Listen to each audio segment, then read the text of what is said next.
So hi guys and welcome back to your own valuable channel commerce tube. Student आप सब लोग कैसे हैं? होप सो बढ़िया होंगे, मैं भी बढ़िया हूं।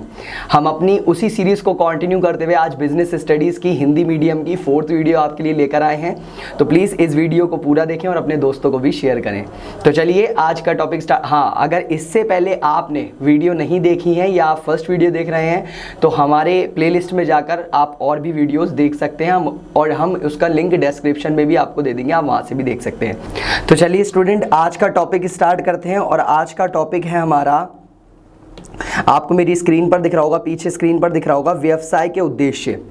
व्यवसाय के उद्देश्य, व्यवसाय के क्या उद्देश्य होते हैं, व्यवसाय क्यों किया जाता है, किन उद्देश्यों को प्राप्त करने के लिए व्यवसाय किया जाता है। तो सबसे पहले मैं आपको यहाँ ये बताना चाहूँगा कि व्यवसाय के उद्देश्यों को 3 भागों में विभक्त कर दिया गया है और वो 3 भाग हैं।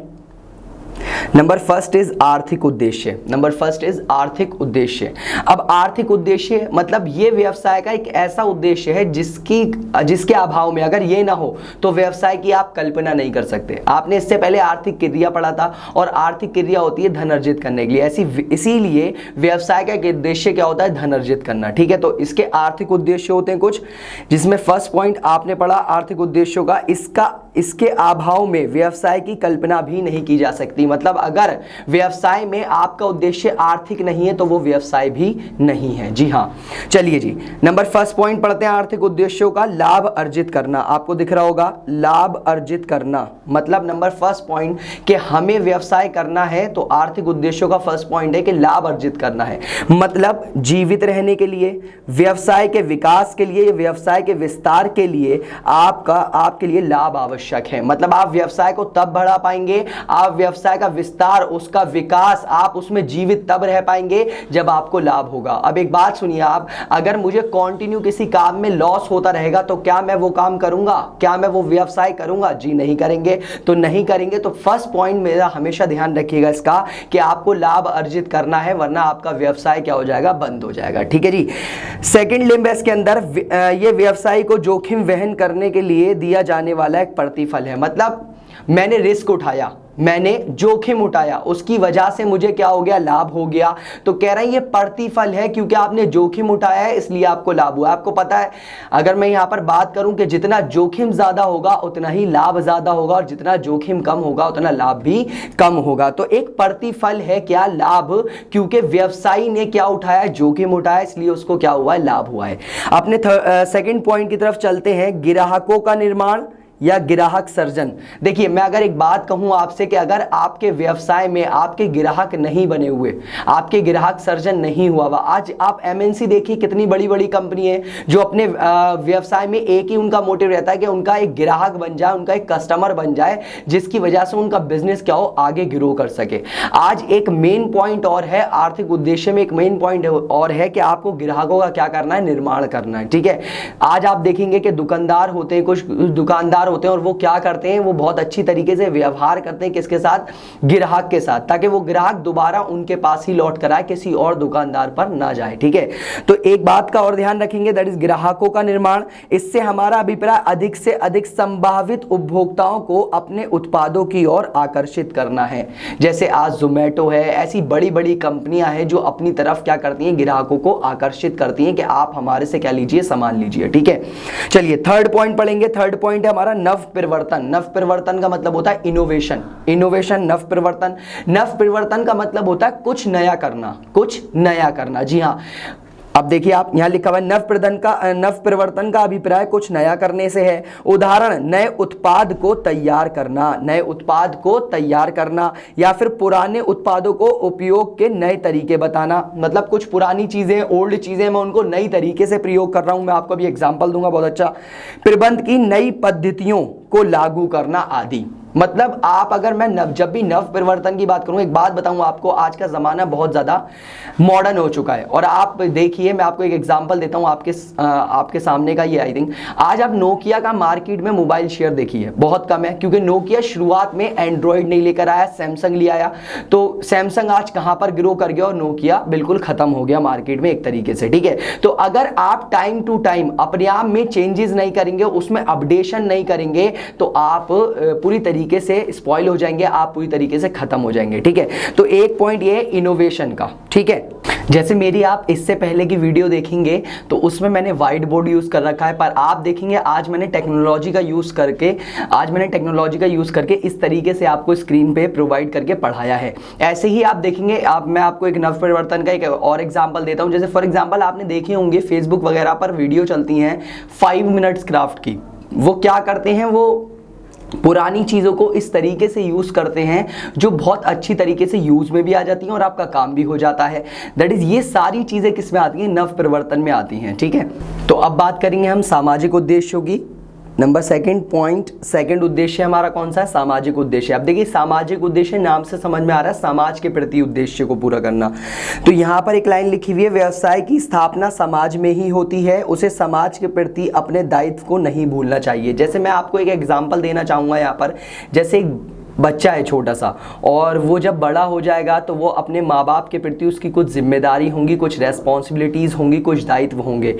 ऐसे ही व्यवसाय कहाँ पर पला बड़ा, आपके समाज में। ठीक है, उसने सारे कार्य किस में करे, आपके समाज में, तो उसके कुछ दायित्व बनते हैं, उसके कुछ रेस्पॉन्सिबिलिटीज बनती हैं, किसके प्रति, समाज के प्रति। अब मैं कुछ उनकी बात कर लेता हूं। नंबर फर्स्ट पॉइंट आपको दिख रहा होगा, उच्च किस्म की वस्तुएं उचित मूल्य पर। उच्च किस्म की वस्तुएं मतलब अच्छी वस्तुएं, और कैसी देनी चाहिए, सस्ते दामों पर, उचित मूल्य पर देनी चाहिए। किनको, समाज को देनी चाहिए। और ये कौन देगा, व्यवसाय देगा। जैसे मैं आपको यहाँ पर एक लिंब पढ़ा रहा हूँ, व्यवसाय ग्राहकों की अपेक्षा एक्सपेक्टेशन को पूरा करने के लिए उच्च किस्म की वस्तुएं, और वो भी किस मात्रा में, पर्याप्त मात्रा में। ये नहीं आप बहुत अच्छी गुड्स दे रहे हैं मगर जरा सी दे रहे हैं, उसकी क्वांटिटी बहुत कम है, ऐसा भी नहीं होना चाहिए। तथा उचित मूल्य पर, और उसके दाम भी और उसके प्राइस भी क्या होने चाहिए, सही होने चाहिए। और ये समाज किसको देगा, व्यवसाय को। व्यवसाय किसको देगा, समाज को देगा। ठीक है, नंबर सेकंड पॉइंट पढ़ता हूं, समाज के विकास में योगदान। अब मेरी बात बड़े ध्यान से सुनिएगा। अगर आप एक मल्टीनेशनल कंपनी है, आज एक मल्टीनेशनल कंपनी बहुत ज्यादा समाज के विकास के लिए पैसा देती हैं, जैसे टाटा रतन टाटा की जो कंपनी है, टाटा इंडस्ट्रीज लिमिटेड, है टाटा जो बहुत सारे काम करती है टाटा, तो वो भी आज क्या करती है, कंट्रीब्यूट करती है समाज के विकास के लिए। अब वो समाज का विकास कैसे कर सकते हैं ये लोग। नंबर फर्स्ट इज पुस्तकालय, चिकित्सालय और शैक्षणिक संस्था आदि स्थापित करके व्यवसाय अपने इस उद्देश्य को पूरा कर सकता है। मतलब अगर आपको समाज के लिए काम करना है ना व्यवसाय को, तो वो लाइब्रेरीज बनवा दे, पुस्तकालय बनवा दे, चिकित्सालय बनवा दे, और शैक्षणिक संस्था, पढ़ने के इंस्टीट्यूशंस बनवा दे, जैसे स्कूल्स वगैरह। ठीक है, हॉस्पिटल्स बनवा दे जिसमें लोगों का इलाज हो सके फ्री में। ठीक है, तो ये सारे काम किसको करना चाहिए, व्यवसाय को करना चाहिए। किसके लिए, समाज के लिए। ठीक है, नंबर थर्ड इज रोजगार उपलब्ध कराना। क्या आज मैं अगर बात करूं ना, तो हमारे देश की सबसे बड़ी समस्या क्या है, रोजगार। ठीक है, मतलब बेरोजगारी एक तरीके से। तो आज बेरोजगारी समाज की सबसे बड़ी समस्या है, आपको पता है। आज हमारी यहाँ पॉपुलेशन बहुत ज्यादा है और हमारे पास रोजगार है नहीं, तो एक सबसे बड़ी समस्या जो निकल कर आती है वो है बेरोजगारी। अब अपने देश में ही उपलब्ध लोगों को रोजगार के अवसर प्रदान करने चाहिए। अब प्रदान करने चाहिए, मैं आपको बताता हूँ रोजगार के। फॉर एग्जाम्पल ये नहीं कि आप सारी जॉब्स अपने लोगों को ना देकर बाहर लोगों को दे रहे हैं। आज अगर हम किसी कंपनी से इंडिया में काम भी करवाते ना, किसी फॉरेन कंपनी से इंडिया में काम कराते जो बाहर की कंपनी है और वो इंडिया में काम कर रही है, तो हमारा मेन उद्देश्य यही होता है कि हमारे लोगों को रोजगार मिलेगा, हमारे लोगों को क्या मिलेगा, रोजगार मिलेगा। तो व्यवसाय का एक उद्देश्य और बनता है कि लोगों को क्या देना चाहिए, रोजगार देना चाहिए अपने लोगों को। ठीक है, जिससे जो हमारे देश में बेरोजगारी फैल रही है वो कम हो जाए। ठीक है, द लास्ट वन इज असामाजिक और अनुचित व्यापार प्रथाओं से बचाओ। गलत चीज़ों से बचना, गलत चीज़ों से बचना। वो गलत चीज़ें क्या होती हैं व्यवसाय में ना, मुनाफाखोरी और ब्लैक मार्केटिंग, दैट इज़ अगर मैं बात करूं काला बाजारी और मिलावट जैसी बड़ी बीमारियां हैं जो अधिकतम लाभ कमाने के लालच में करी जाती हैं। देखिए दो तरीके का लाभ है, मैं यहाँ पर आपको बताना चाहता हूँ, एक अधिकतम लाभ और एक पर्याप्त लाभ। पर्याप्त लाभ आपके लिए बेहतर है और अधिकतम लाभ आपको समस्याएं उत्पन्न करता है आपके लिए। जैसे मैं एक बात कहूँगा आपसे, एक व्यापारी को मिलावट, कालाबाजारी और मुनाफाखोरी आदि से बचना चाहिए, तभी वो व्यवसाय अच्छी तरीके से कर सकता है समाज में। अगर वो ये सारी बीमारियों इन सारी बीमारियों के में आ जाएगा, ठीक है, इनके घेराव में आ जाएगा, तो वो समाज के प्रति अच्छा नहीं रहेगा, उसकी रेपुटेशन क्या हो जाएगी, खराब हो जाएगी, उसकी ख्याति क्या हो जाएगी, खराब हो जाएगी। लास्ट वन बात करता हूं व्यक्तिगत उद्देश्यों की। किसकी बात करता हूं? व्यक्तिगत उद्देश्य। व्यक्तिगत उद्देश्य क्या होते हैं? जो अब अपने लिए कर्मचारियों से संबंधित होंगे। किससे संबंधित होंगे? कर्मचारियों को। देखिए आपने बात सोच ली समाज के लिए, आपने बात सोच ली आर्थिक उद्देश्यों के लिए, अब आप बात करेंगे किसके लिए? कर्मचारियों के लिए। तो देखिए ये संगठन के कर्मचारियों से संबंधित है। नंबर फर्स्ट इस काम करने की अच्छी स्थिति प्रदान करना, मतलब अच्छी स्थिति मतलब एक एटमॉस्फेयर अच्छा प्रदान करना। किसको? कर्मचारियों को। ठीक है, एक अच्छी जगह, अच्छी मशीनें, अच्छा एटमॉस्फेयर, साफ जगह पर उनसे काम करवाना चाहिए, उनको अच्छी कंडीशंस, अच्छी स्थिति में काम करवाना चाहिए। नंबर सेकंड संतोषजनक वेतन और मजदूरी का भुगतान करना चाहिए कि जिससे वो सेटिस्फाई हो। आप उनसे काम बहुत ले रहे हो, बट आप उनसे काम बहुत ले रहे हो मगर आप उनको मजदूरी और वेतन बहुत कम दे रहे हो, तो वो आपको बुराई करेंगे या ऐसे अच्छे एम्प्लॉय आपकी कंपनी में नहीं रुक पाएंगे क्योंकि आप उनको संतोषजनक वेतन या मजदूरी नहीं दे रहे। ठीक है, द लास्ट वन इज विशेष सुविधा प्रदान करना। विशेष सुविधा क्या होती है? जैसे आपने उनको घर दे रखा है, आवास सुविधा, हाउसिंग फैसिलिटी, आपने उनको चिकित्सा सुविधा दे रखी है, मेडिकल फैसिलिटी, कि आप अगर बीमार पड़ जाते हैं तो आपका सारा इलाज मैं कराऊंगा, आपके परिवार का सारा इलाज मैं कराऊंगा। तो ये हमारे 3 उद्देश्य थे किनके? व्यवसाय के। नंबर फर्स्ट हमारा था आर्थिक उद्देश्य, नंबर सेकंड हमारा सामाजिक उद्देश्य और नंबर थर्ड हमारा व्यक्तिगत उद्देश्य। चलो शेरों, आज का दूसरा टॉपिक स्टार्ट करते हैं अपना। और आज हमारा दूसरा टॉपिक है व्यवसाय में लाभ की भूमिका, कि व्यवसाय में लाभ की क्या भूमिका होती है। तो नंबर फर्स्ट पॉइंट आपको मिलेगा लंबे समय तक जीवित रहने के लिए। मतलब अगर आपको व्यवसाय लंबे समय तक के लिए करना है तो आपको लाभ की आवश्यकता है। नंबर फर्स्ट पॉइंट, लाभ एक व्यवसाय को लंबी अवधि तक जारी रखने में मदद करता है। अगर लाभ नहीं होगा, आप एक बात सोचो, अगर आपने कोई काम करा, व्यवसाय करा और आपको उसमें लगातार हानि हो रही है तो क्या आप वो काम करेंगे? बिल्कुल भी नहीं करेंगे। आप उसको व्यवसाय को क्या कर देंगे? बंद कर देंगे। तो अगर आपको लंबे समय तक के लिए व्यवसाय लेकर जाना है तो आपको लाभ की आवश्यकता है। नंबर सेकंड पॉइंट, एक व्यवसाय और एक व्यवसायी पर्याप्त लाभ अर्जित किए बिना लंबे समय तक जीवित नहीं रह सकते। मतलब अगर कोई भी व्यवसायी होगा या कोई भी व्यवसाय होगा, वो दोनों जब ही लंबे समय तक जा सकते हैं जब क्या होगा? उनको लाभ होगा। अगर उनको लाभ नहीं हुआ तो चाहे व्यवसाय हो चाहे व्यवसायी हो, दोनों ही काम नहीं होंगे। ना तो व्यवसाय कर पाएगा, और जब व्यवसायी तैयार ही नहीं होगा काम करने के लिए तो व्यवसाय भी उस काम को नहीं करेगा। नंबर सेकंड पॉइंट की बात करते हैं, व्यवसाय के विकास और विस्तार के लिए। अब देखिए, अगर आपको विकास करना है व्यवसाय में, मतलब आपको अपना व्यवसाय लंबे समय तक के लिए भी लेकर जाना है और व्यवसाय को एक बड़े स्तर पर लेकर जाना है, तो आपको व्यवसाय का क्या करना है? विकास करना है, व्यवसाय का विस्तार करना है, तो भी आपको लाभ की आवश्यकता है। मैं ऐसा क्यों बोल रहा हूं? आप फर्स्ट पॉइंट देखिए, अतिरिक्त पूंजी की जरूरत है। अतिरिक्त पूंजी की जरूरत है मतलब अगर आप व्यवसाय को आपको लंबे समय तक के लिए लेकर जाना है और एक बड़े स्तर पर लेकर जाना है तो आपको अतिरिक्त पूंजी, ज्यादा पैसे की जरूरत है। और पैसा कब आएगा ज्यादा? जब आप व्यवसाय से लाभ कमाएंगे। तो जो लाभ कमाएंगे वही आप व्यवसाय में लगाएंगे भी, तभी आपका विकास हो पाएगा और आपका विस्तार हो पाएगा। जैसे सेकंड पॉइंट में हमने लिख रखा है प्रतिधारित लाभ, जिसको इंग्लिश में बोलते हैं रिटेन्ड अर्निंग्स, पूंजी का एक बहुत अच्छा स्रोत है। अब ये होता क्या है प्रतिधारित लाभ? हम आपको ये बता देते हैं। प्रतिधारित लाभ का मतलब होता है, फॉर एग्जांपल आपने पास्ट ईयर में 10 लाख रुपए लाभ कमाया, 10 लाख रुपए आपने प्रॉफिट कमाया अपने व्यवसाय से। अब उसमें से आपने कुछ पार्ट क्या कर दिया? बांट दिया लाभांश के रूप में, और बाकी आपने क्या कर लिया? रोक लिया। और वो जो पैसा रोका उसको बोला आपने प्रतिधारित लाभ, क्योंकि आप उस लाभ को कंपनी के फ्यूचर में यूज करेंगे कि आने वाले टाइम में अगर आपको अपने व्यवसाय का विकास करना है या विस्तार करना है तो आपको इस पैसे की जरूरत पड़ेगी। चलिए जी, नंबर थर्ड पॉइंट पढ़ते हैं, कुशलता वृद्धि के लिए। मतलब अगर आपको अपनी कुशलता वृद्धि करनी है, कुशलता में वृद्धि करनी है, तब भी आपको लाभ की आवश्यकता है। आपको काम अच्छे तरीके से करना है, अच्छे लेवल पर करना है, अच्छे स्तर पर करना है, तब भी कुशलता वृद्धि करना है, तब भी आपको लाभ की आवश्यकता है।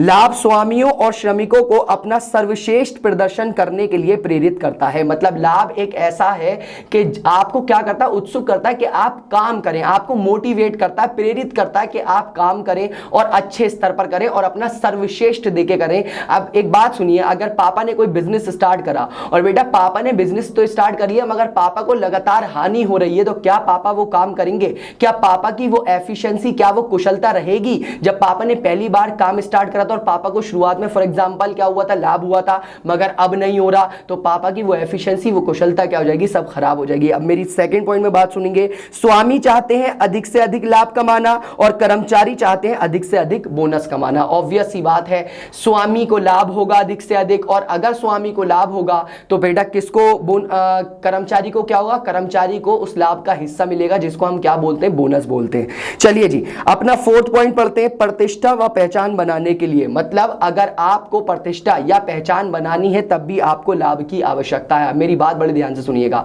आजकल आपको मार्केट में वो कंपनियां ज्यादा दिखती हैं जो लाभ कमाती हैं, प्रॉफिट मेकिंग कंपनी। कभी आपने जरूर बहुत एक्सेप्शन केसेस हैं, बहुत ज्यादा अपवाद है कि आपको ऐसी कंपनी का भी नाम पता हो जिसने हानि बहुत कमा रखी है, मगर जनरली आपको कौन सी कंपनी ज्यादा पता चलती होगी, जो प्रॉफिट मेकिंग कंपनी है, जो लाभ अर्जित करने वाली कंपनी है, आपको उसके बारे में ज्यादा पता होगा। जी हाँ, मैं बिल्कुल सही कह रहा हूं। और ऐसी कंपनियों की गुडविल, ख्याति बहुत अच्छी होती है, वो आराम से क्या ले लेते हैं बेटा जी, लोन ले लेते हैं, ब्याज पे कहीं से भी पैसा ले लेते हैं, कोई भी बैंक उनको ब्याज दे देता है, ब्याज पर पैसा दे देता है। तो यही चीज, चलिए जी, इसमें ग्राहकों को उचित मूल्य पर अच्छी गुणवत्ता वाले उत्पाद की पूर्ति करना, कर्मचारियों को पर्याप्त पारिश्रमिक देना, अंशधारियों को पर्याप्त लाभांश देना आदि शामिल है। देखिए मैं आपको बता रहा हूं ना, आप ख्याति कब बनाएंगे, आप अपनी गुडविल कैसे बनाएंगे, आप अपनी गुडविल कैसे बनाएंगे, लोगों को, अपने कस्टमर्स को, अपने ग्राहकों को अच्छी क्वालिटी की वस्तुएं देकर, ठीक है, और अपने कर्मचारियों को अच्छा पारिश्रमिक देकर आप लाभ कमाएंगे, ठीक है, और अंशधारियों को भी पर्याप्त लाभांश देकर। जैसे फॉर एग्जाम्पल मैंने आपकी कंपनी में क्या कर दिया, पैसा लगा दिया, और मैंने वो पैसा यूं लगाया था ताकि मुझे उससे क्या मिले, लाभांश का हिस्सा मिले आपके लाभ में से, इस वजह से पैसा लगाया था। तो अगर आप मुझे पर्याप्त लाभांश देंगे तो मैं आपकी कंपनी में आगे भी निवेश करूंगा, अदरवाइज निवेश नहीं करूंगा। नंबर 5 पॉइंट पढ़ते हैं, व्यवसाय की लागत और जोखिम को आवरण करने के लिए, मतलब आपको लाभ की आवश्यकता इसलिए भी है ताकि जो आपका जोखिम है, जो आपकी लागत है, वो क्या हो जाए, कवर हो जाए। आपने जोखिम लिया, आपने रिस्क लिया, आपने बिजनेस में कॉस्ट लगाई, पैसा लगाया, तो वो कवर हो जाए, इसलिए भी आपको लाभ की आवश्यकता है। जैसे हमने यहां लिखा, व्यवसायी पर्याप्त लाभ कमाने की आशा के साथ व्यवसाय में पैसा लगाता है और जोखिम उठाता है। और आपको पता है बेटा जी कि जितना जोखिम ज्यादा होता है उतना ही क्या होता है, लाभ भी ज्यादा होता है। तो हमने एक टेबल फॉर्मेट में यहां बताया है, देखिए कि अगर जोखिम ज्यादा तो लाभ भी ज्यादा, और अगर जोखिम कम तो लाभ भी क्या होता है, कम होता है। और इनमें कैसा रिलेशन होता है, ये धनात्मक संबंध होता है। कैसा संबंध होता है इसमें, धनात्मक। अगर आपने देखिए व्यवसाय में ज्यादा निवेश कर रखा है, तो व्यवसाय में निवेश ज्यादा कर रखा है तो आपका जोखिम ज्यादा है कि आपका पैसा कहीं मर ना जाए, आपका जोखिम ज्यादा है, और फॉर एग्जाम्पल वहां पर आपको लाभ हो जाता है तो आपको लाभ भी ज्यादा ही होगा। और ऐसे ही अगर आपने जोखिम कम लिया है, आपने निवेश कम करा है, और आपने निवेश कम करा है तो आपको लाभ भी कम ही होगा, और क्योंकि आपका जोखिम भी क्या था, कम था। तो गाइज आज वीडियो आपको कैसी लगी, अगर थोड़ी भी अच्छी लगी हो तो वीडियो को लाइक करें, शेयर करें, और चैनल को सब्सक्राइब करना बिल्कुल ना भूलें, और नीचे कमेंट करना बिल्कुल ना भूलें। आप हमें फॉलो कर सकते हैं इंस्टाग्राम, टेलीग्राम में हमारा चैनल है, आप उसमें जाकर ज्वाइन हो सकते हैं। हम उस पर बच्चों को नोट्स प्रोवाइड कराएंगे, ठीक है। तो आज के लिए हमारे पास इतना ही था। Keep shining, keep watching commerce tube. Bye bye and take care.